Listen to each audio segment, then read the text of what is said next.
আসসালামু আলাইকুম চতুর্থ শ্রেণীর শিক্ষার্থীবৃন্দ। একদম সহজে আমরা অল্প সময়ের মধ্যে ভিডিওটি শেষ করব। এখন আমাদের প্যাটার্নে খালি ঘর পূরণ করতে হবে। এই যে আমরা এই প্রথমটা দেখব, এটা যোগ এটা ফল, এটা যোগ এটা যদি ফল এটা নামাই তাহলে 3 আর 1 কত, 2 আর 1 3 আর 3 আর 2 5, সেম 8 4 আর 2 6। এখন এই সংখ্যাটা কি বলছে,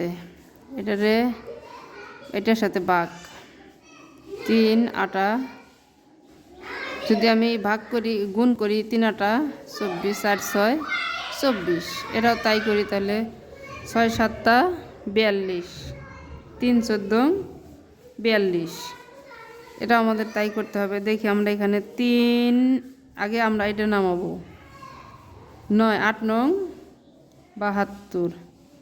এখন 4-এর সাথে কত গুণ করলে 72 হয়?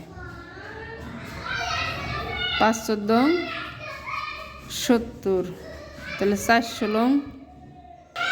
আমরা যদি এটাকে ভাগ গুণ করে না বের করতে পারি তাহলে কিন্তু আমরা 1 মিনিটে ভাগ করতে পারি। 72 ভাগ 4, তাহলে একবার যায়, বাঁচলো কত 3, কেটে নিলাম 2, 4 আটা 32। এই যে আমার যেহেতু 18 ঘরের নামতা সবার পরে নাও থাকতে পারে, তাহলে আমরা কি করব, এই যে এটা ভাগ করলেই কিন্তু আমার ফল আসতেছে কত 18। এখন এটা গুণ করলে কিন্তু এটা, তো এইভাবে আমরা এটাও নামাতে পারি, এখানেও তাই। এটাকে ভাগ করেছে, ভাগ না, এটা হচ্ছে বিয়োগ। 40-এর থেকে 35 বিয়োগ করলে বিয়োগফল 5, 31-এর থেকে 26 বিয়োগ করলে বিয়োগফল 5।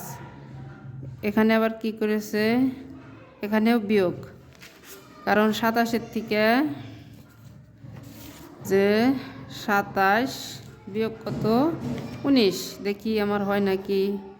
9 কত হলে 17 মিলবে, 9 10 11 12 13 14 15 16 17, 8 হলে হাতে আমার 1 আর দিয়ে এই যে মিলে গেছে 8, তাহলে এটাও বিয়োগ।